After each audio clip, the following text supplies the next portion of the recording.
आ जाओ, इधर आ जाओ, बैठो इधर, इसमें कुर्सी पे बैठो, सबको पीछे से हटा देना, बैठ जाओ। बिस्मिल्लाहिर्रहमानिर्रहीम।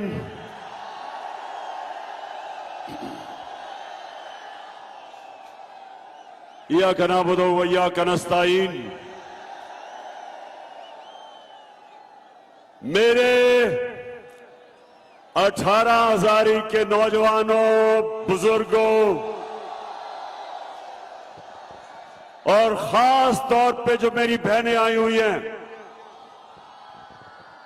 मैं सबसे पहले आप सबसे माजरत चाहता हूं कि मैंने आना था जहाज से और रास्ते में मौसम की खराबी की वजह से जहाज ना आ सका, तो मैं इस्लामाबाद से बाय रोड आपके पास पहुंचा हूं, तो मैं माजरत चाहता हूं, आपको इंतजार करनी पड़ी।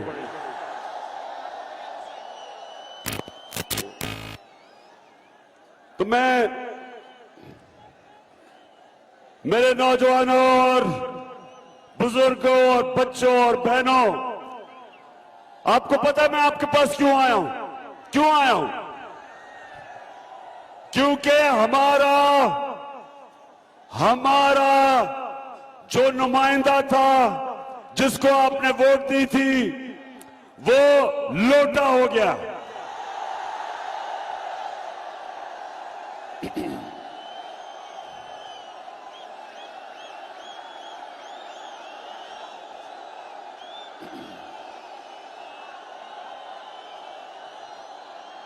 माशाअल्लाह, मेरे सारे नौजवान बल्कि बच्चे भी जानते हैं कि लोटा क्या होता है। लोटा सिर्फ वो नहीं होता जो गुस्ल खाने में इस्तेमाल किया जाता है। लोटा वो होता है जो अपने ज़मीर का सौदा करता है, अपना ज़मीर बेचता है। और हम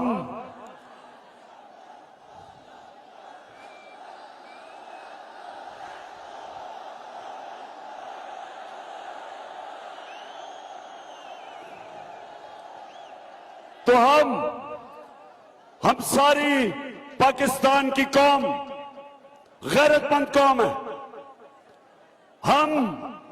हम वो कौम है, सब गौर से सुन लो, वो दुनिया के सबसे अजीम लीडर इंसान मोहम्मद मुस्तफा नबी सल्लल्लाहु अलैहि वसल्लम, हम उसकी उम्मत हैं।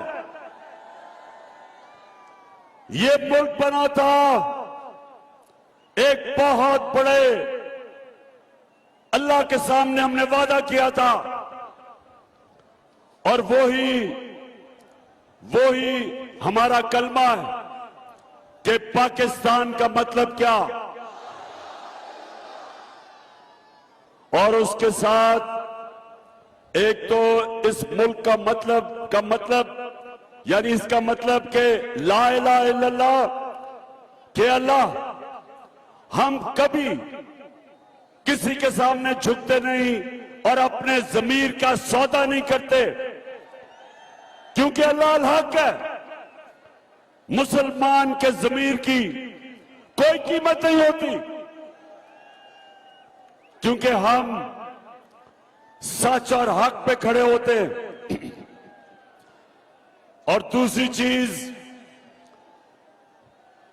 चीज कि मेरा तेरा रिश्ता क्या,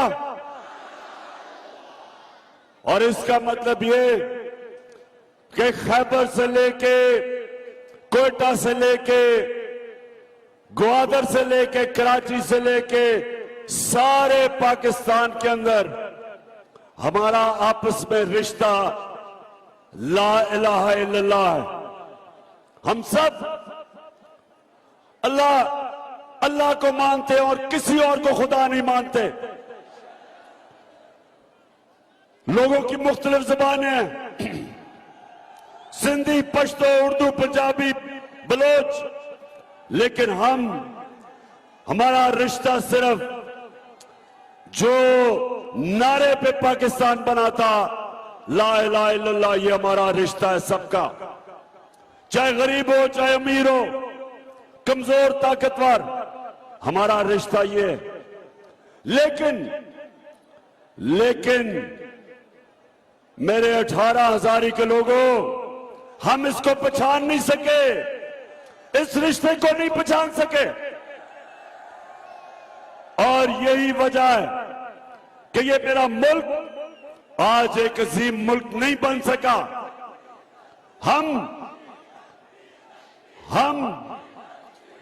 हम वो लोग हैं जिनका नजरियाती लीडर इलामा इकबाल था और हमारा लीडर कायद आजम मोहम्मद अली जिन्ना था।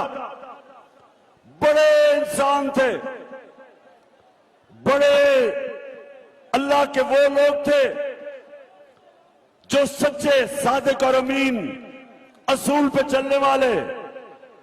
और इलामा इकबाल की ख्वाब थी कि जब हमारा मुल्क, मेरे नबी सल्लल्लाहु अलैहि वसल्लम ने जो मदीना की रियासत के असूल बनाए,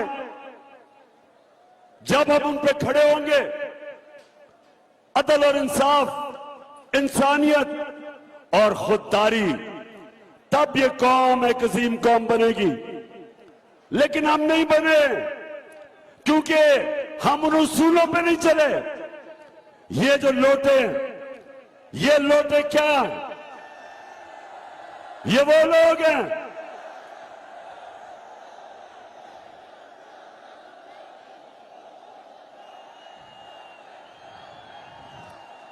लोटे वो हैं जो पैसे लेके अपनी, जिन लोगों से, हल्के के लोगों से वोट लेके आए, पैसे लेके उन लोगों की वोट बेचते हैं। ये वो लोग हैं जो पाकिस्तान के आइन के खिलाफ जाते हैं। ये वो लोग हैं जो उस मुल्क से गद्दारी करते हैं। एक अमेरिकी साजिश का हिस्सा बन के 22 करोड़ पाकिस्तानियों की मुंतखब हुकूमत को ये गिराते हैं साजिश के तहत, पैसे लेके। और इनके साथ इस मुल्क के मीर जाफर और मीर सादिक मिल जाते हैं और मिलके एक अमेरिकी साजिश के तहत पाकिस्तान के बड़े बड़े डाकुओं को मुल्क पे मुसल्लत कर देते हैं।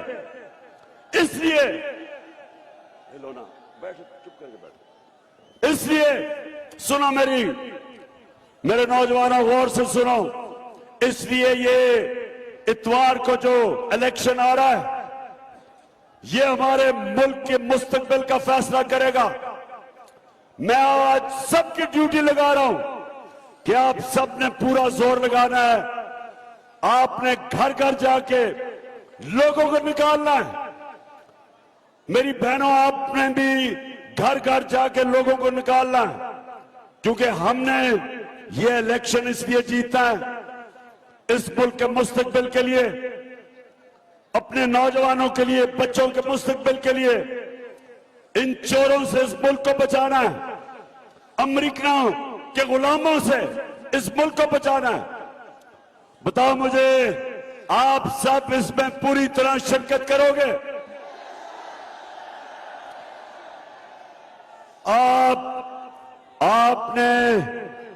आपने सिर्फ खुद नहीं निकलना, आपने घर घर जाके लोगों को इन लोटों के खिलाफ निकालना है।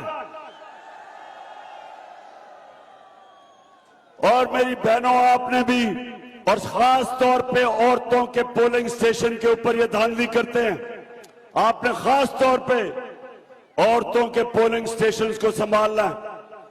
अब देखिए हमारा मुल्क का हाल, जरा सुने मेरी बात, कि हम इस वक्त इलेक्शन में, हमें तो सिर्फ, अगर ये बाहर इलेक्शन होता, ये यूरोप में इलेक्शन होता, अमेरिका में इलेक्शन होता, ऑस्ट्रेलिया में होता, तो इस वक्त हम सिर्फ एक चीज सोच रहे होते कि हमने लोगों को निकालना कैसे है, वोट कैसे दिलवानी है।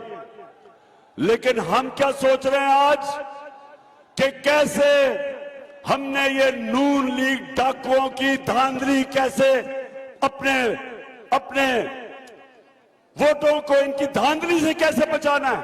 ये हमारा लोग सारा वक्त हम बैठे हैं अपने पोलिंग एजेंट्स को बता रहे हैं कि कैसे आपने धांधली रोकनी है, किन किन तरीकों से ये धांधली करते हैं। औरतों के पोलिंग स्टेशन पे कैसे ये पैसे देते हैं रिटर्निंग ऑफिसर को, कैसे ये जाली वोट डालते हैं, कैसे ये डबल स्टैंप लगवा के तो किसी को हराते हैं।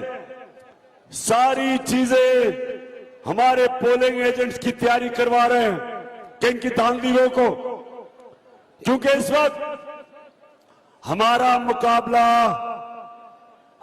मुकाबला ये लोटो से नहीं है, सिर्फ हमारा मुकाबला ये नून लीग वो लीग है जिसने कभी भी, नून लीग का मतलब नवाज शरीफ की लीग, इसने कभी अपनी जिंदगी में कोई चीज ईमानदारी से की नहीं।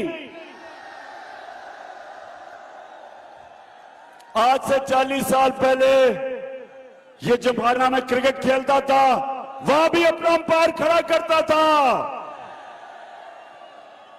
सारा बिजनेस जो भी उन्होंने पैसा बनाया 2 नंबर करप्शन, इक्तदार में आके, जितनी देर मैं इक्तदार में रहा 3.5 साल, अब तक नवाज शरीफ ने 18 फैक्ट्रियां बना ली थी, सरकारी बैंकों से पैसे लिए, फैक्ट्रियां बनाई, पैसे वापस नहीं किए और अपने इक्तदार में आके सब कुछ माफ करवा लिया।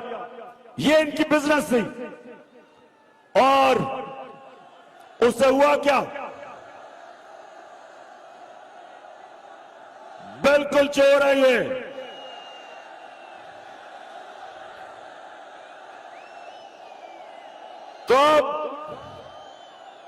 तो ये हमारा मुकाबला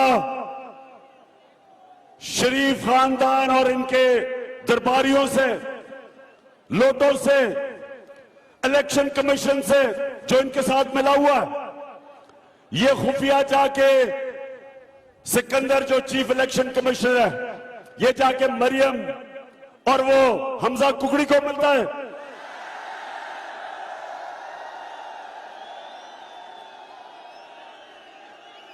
छुपके मिलता रहा है। और उसके अलावा एक मिस्टर एक्स बैठा हुआ है लाहौर में, और एक उसने मिस्टर वाई को भिजवाया हुआ मुल्तान में। ये भी तैयारी कर रहे हैं। इनको हुक्म मिला है कि हर तरह तुमने इन चोरों को इलेक्शन जिताना है। और दूसरी तरफ सारी कौम खड़ी है हमारे साथ। हमने नौजवानों, हमने मिलके इनको ऐसे इलेक्शन हराना जिस तरह एक ही दफा हिंदुस्तान के अंदर पाकिस्तान टीम हिंदुस्तान में मैच जीती, जब पाकिस्तान का कप्तान इमरान खान था और उनके एम्पायरों के बावजूद जीत के आए। अब भी ये अंपायरों के बावजूद हमने मैच जीत रहे हैं। हाथ खड़ा करो, जीत रहे हमने इंशाअल्लाह हमने इनको ऐसा फेंटा लगाना है, याद रखेंगे। और नौजवानों, आपने खास तौर पर वोट डालनी है। 64% पाकिस्तान में नौजवान है।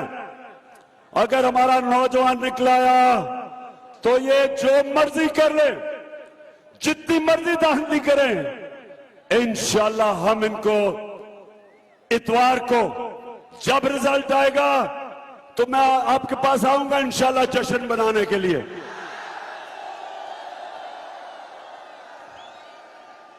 मैंने बड़ी कोशिश की जब मैं हुकूमत में था कि हम साफ और शफाफ इलेक्शन करवाए पाकिस्तान में।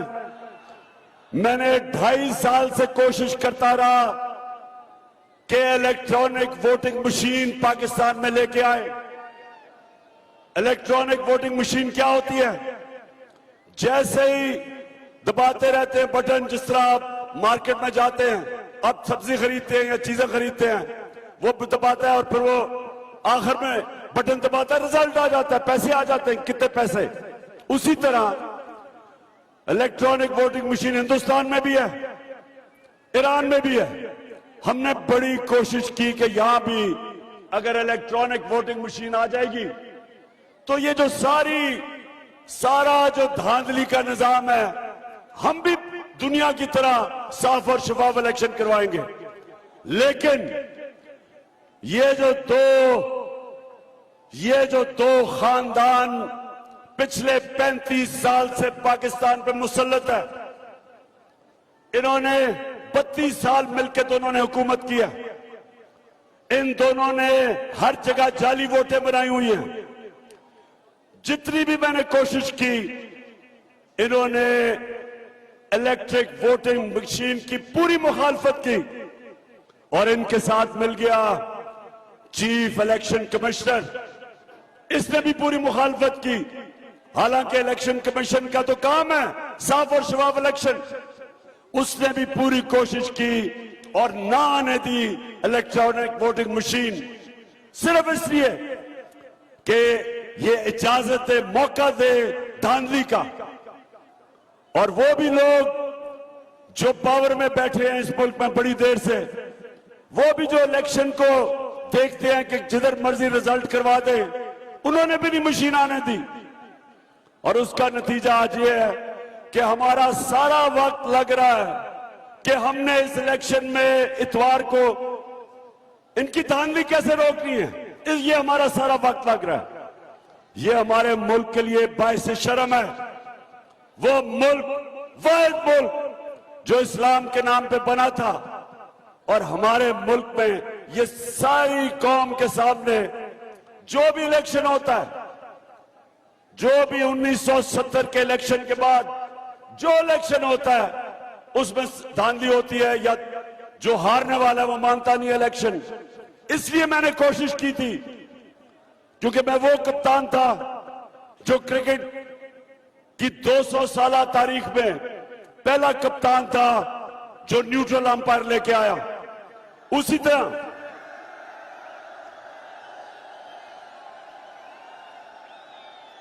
और यही मेरी कोशिश थी कि मैं वो प्राइम मिनिस्टर बनूंगा जो पाकिस्तान में साफ और शफाफ इलेक्शन करवाएगा। लेकिन इन दोनों पार्टीज ने उसकी मुखालफत की और इनके साथ मिल गया इलेक्शन कमिश्नर। ये है हमारी बदकिस्मती। ईमानदारी से ही आपको चलने देंगे। क्या खाक किनारा आएगा, अब दौर गुलामी जाएगा और लेके रहेंगे आजादी। हक हमारा आजादी, हक हमारा आजादी, ला इलाहा इल्लल्लाह, हुक्मरानी अल्लाह की, हक हमारा आजादी। एक तो मुझे ये अफसोस है कि उन्होंने मशीनें नहीं आने दी। दूसरा, मुझे जो इलेक्शन कमिश्नर के ऊपर मैं सबसे बड़ी बात ये पूछता हूं कि जो सिंध का बल्दियाती इलेक्शन हुआ, जिस तरह का इलेक्शन हुआ, अगर आपके अंदर इखलाकी कुव्वत होती तो आपको रिजाइन करना चाहिए था। पहले तो इलेक्शन जिस सतह की धांधली हुई, इनके साथ जो इत्तेहादी हैं JUI और MQM, उन दोनों ने भी कहा धांधली हुई। और 15% सीटों के ऊपर बिला मुकाबला इसलिए हुआ कि पुलिस का इस्तेमाल किया गया। और सबसे बड़ी बात कि जो सिंध का इलेक्शन कमिश्नर था, जो इलेक्शन कमिश्नर है, वो सिंध हुकूमत का मुलाजिम है, उनसे पैसे लेता है। कैसे साफ और शफाफ इलेक्शन हो सकते हैं यहां? और मैं उससे पीछे भी चला जाऊं, सेनेट का इलेक्शन आया, सुप्रीम कोर्ट में हम गए कि सेनेट के इलेक्शन में ओपन वोटिंग होनी चाहिए, पता चले कि MP किसको वोट डालते हैं। क्योंकि 30 साल से सेनेट के इलेक्शन पे पैसा चलता है, MPs अपनी वोट बेचते रहे हैं। करोड़ रुपया इलेक्शन पे रिश्वत देने पे लगता है। हम सुप्रीम कोर्ट के पास गए, हम कैसे ओपन वोटिंग होता कि पता चले कि एमपीस किसको वोट डालते हैं। सुप्रीम कोर्ट ने कह दिया कि वोट की निशानदेही करनी चाहिए, इलेक्शन कमीशन को कह दिया। ये इलेक्शन कमिश्नर था, इसने नहीं किया। इलेक्शन में पैसा चला, करोड़ रुपया चला, और यूसुफ रजा गिलानी का बेटा पकड़ा गया पैसे देते हुए, वोट खरीदते हुए। और अभी तक चीफ इलेक्शन कमिश्नर साहब अभी तक किसी को नहीं पकड़ा। उसको डिस्क्वालीफाई करना चाहिए था। किसी भी नौजवानों, मैंने अपनी जिंदगी के कितने साल मगरबी ममालिक में गुजारे क्रिकेट की वजह से। मैं आपको यकीन दिलाता हूं कि जो उन ममालिक की खलाकियात हैं, जो मॉरल स्टैंडर्ड्स हैं, मुझे अफसोस से कहना पड़ता है वो हमारे से बहुत ऊपर है। क्योंकि वहां जो सरबराह मुल्क का बनता है, उसका जो इखलाकी म्यार वो आम लोगों से ऊपर होता है।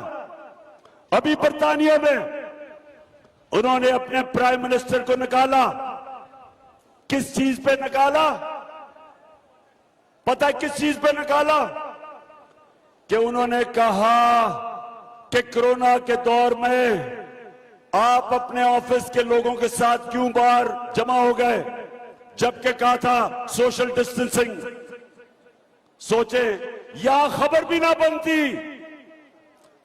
ना बनती पाकिस्तान में।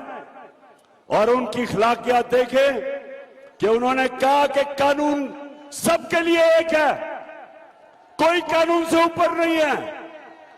किस वजह, क्या वजह है कि इसने हमें कहा था कि इकट्ठे नहीं होना कोरोना के दौर, ये कैसे इकट्ठा हो गया? सोचे कि वो भारी अक्सरियत से जो प्राइम मिनिस्टर बना था उसको इस्तीफा देना पड़ा। इसलिए वो कौमें ऊपर निकल गई हैं, वसाइल की वजह से नहीं। उनके अखलाकी मेयार, मॉरल स्टैंडर्ड्स, वो कौमें चलती है अमर बिल मारूफ पे, जो अल्लाह का हुक्म है हमें कुरान में कि अच्छाई के साथ खड़े हो और बुराई के खिलाफ जहाद लड़ो। और आज अभी मैं आ रहा था मोटरवे पे, जब मैं यहां उतरा तो मुझे एक सजा याफ्ता खातून की तस्वीर नजर आई।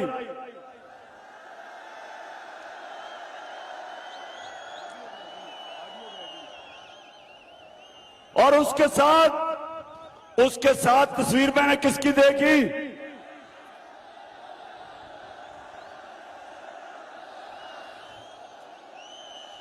एक सजा याफ्ता भगोड़े की तस्वीर देखी।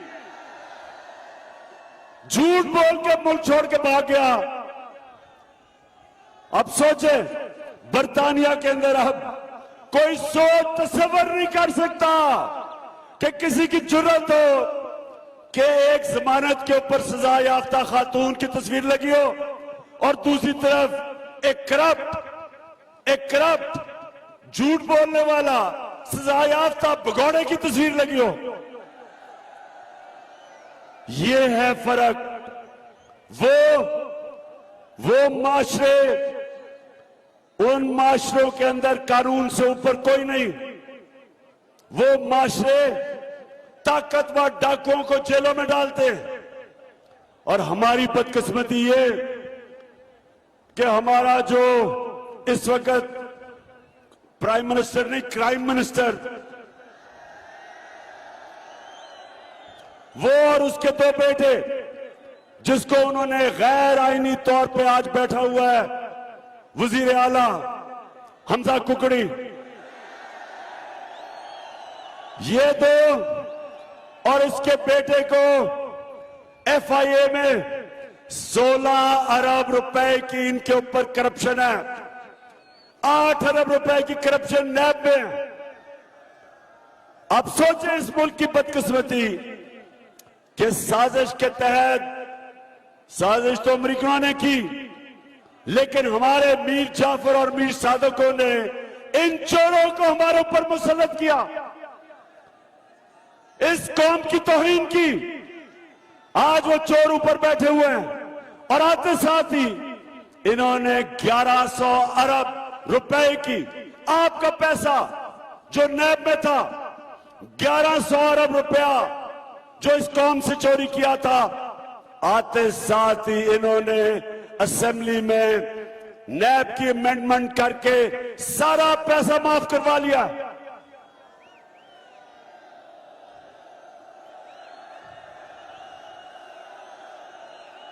मेरे नौजवानों, सुन लो मेरी बात।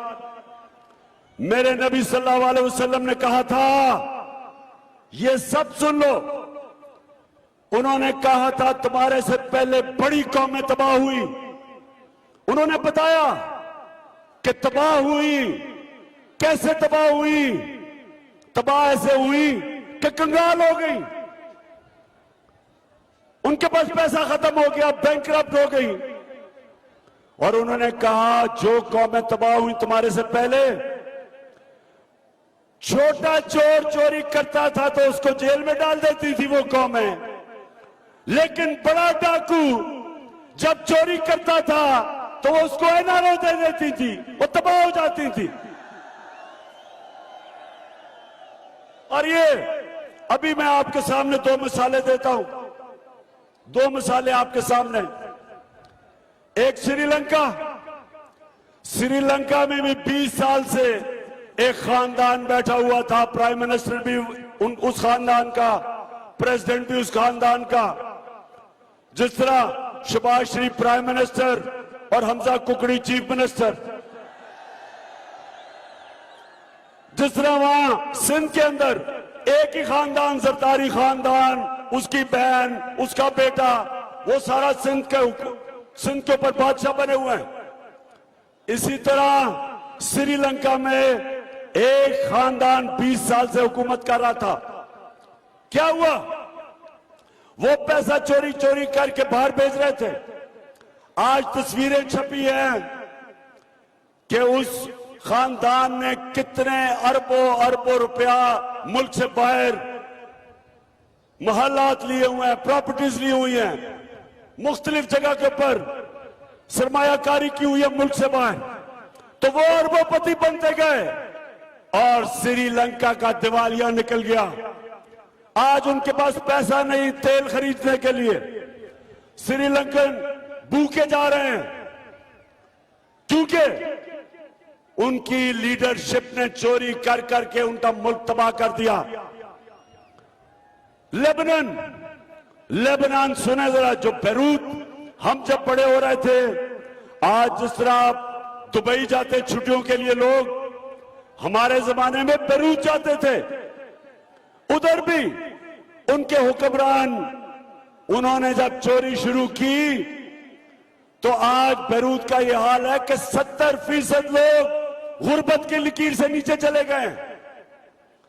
तो नबी ने, मेरे प्यारे नबी सल्लल्लाहु अलैहि वसल्लम ने जब कहा था कि वो कौम जो इंसाफ नहीं करती, इंसाफ का मतलब क्या है कि ताकतवर और कमजोर के लिए एक कानून जिस कौम में नहीं है वो तबाह हो जाती है। एक कौम जब मदीना की रियासत मेरे नबी सल्लल्लाहु अलैहि वसल्लम ने बनाई थी तो उसकी बुनियाद रखी थी अदल और इंसाफ पे। उन्होंने कहा मेरी बेटी भी अगर चोरी करेगी उसको सजा मिलेगी, कोई कानून से ऊपर नहीं। और ऐसे दुनिया का सबसे एक अजीम कौम खड़ी हुई, दुनिया की इमामत की उन्होंने, अदल और इंसाफ। और आपके सामने ये जो साजिश के तहत डाकुओं को हमारे ऊपर बिठाया है, ये हमारी कौम की बर्बादी है। ये ऊपर रह गए, ये और पैसा बनाएंगे। पहले भी इन्होंने अपनी चोरी माफ करवाई थी, जनरल मुशर्रफ के जरिए एनआरओ लिया था। अब ये दूसरी दफा इन्होंने अपनी चोरी माफ करवाई है और फिर तैयार हो जाएंगे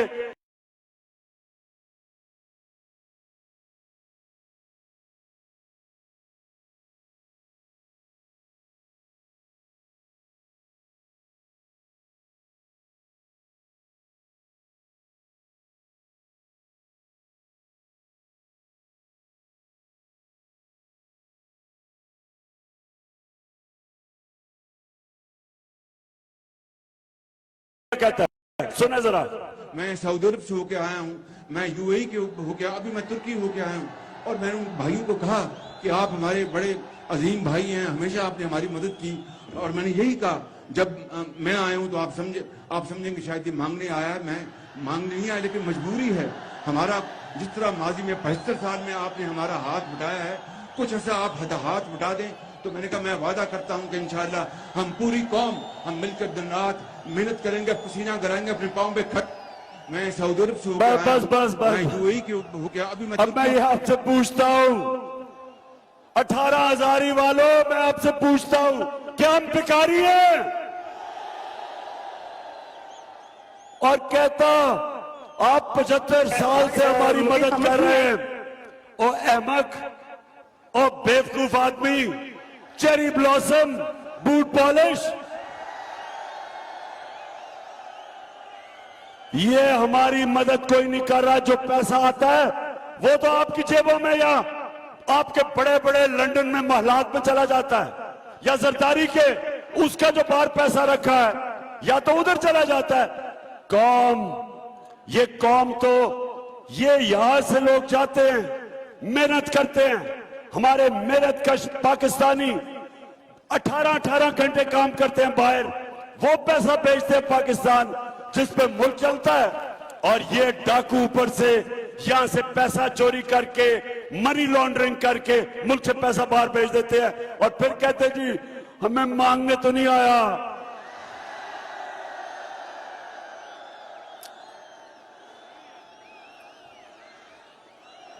अच्छा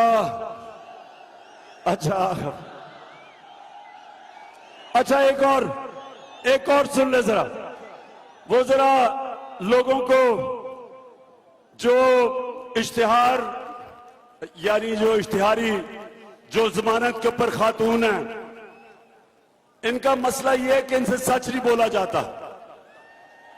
एक जब 1965 की जंग थी, आप तो पैदा नहीं हुए होंगे, तो उस वक्त एक होता था हिंदुस्तान का रेडियो आकाशवाणी। सुने जरा, रेडियो आकाशवाणी वो होता था जो सारा वक्त बता रहा होता था कि कितना हिंदुस्तान पाकिस्तान को तबाह कर रहा है और मार रहा है और वगैरह वगैरह, सारा झूठ। ये आजकल नून लीग के रेडियो आकाशवाणी है। अच्छा जरा सुने जरा इसका, सुने।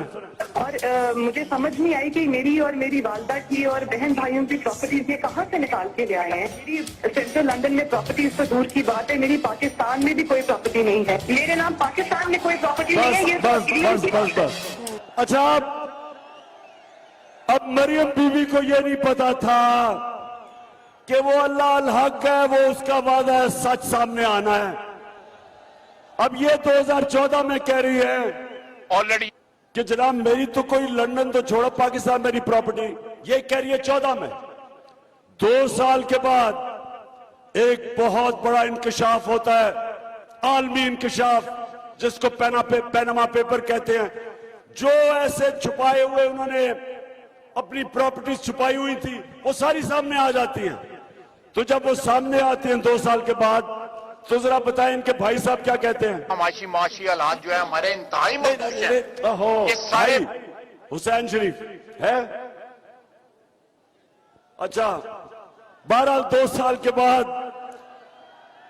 हुसैन शरीफ जनाब टीवी पे बैठे हैं, कहते हैं कि हाँ, क्योंकि वो इंकशाफ हो जाता है, पता चल जाता है कि जो 4 महंगे लंदन के फ्लैट हैं, उनकी मालिका हमारी बीवी। हम तो एहतराम करते हैं औरतों का, मरियम बीबी के नाम कहता जी ये 4 लंदन के बड़े बड़े फ्लैट ये मरियम बीबी के नाम पे है। वो 2 साल पहले कह रही है कि मेरी लंदन तो छोड़ो, पाकिस्तान प्रॉपर्टी नहीं। अब मैं कहने का ये मकसद है मेरा, पाकिस्तानी कौम ये सुन लो, ये वो लोग हैं जो यहां से पैसा चोरी करके बाहर लेके जाते हैं, आपका पैसा, और फिर अब आके एनआरओ लेके 1100 अरब रुपया आपका पैसा इन्होंने माफ करवाया।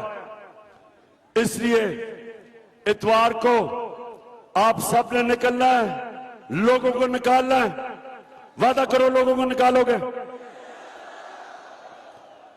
आपने पोलिंग स्टेशन के ऊपर पहरा देना है, इनकी धांधली रोकनी है, और इंशाअल्लाह उसके बाद मैं आपके साथ आजम में आपके पास आके और हम इंशाअल्लाह मिलकर जश्न बनाएंगे जीत का। शुक्रिया।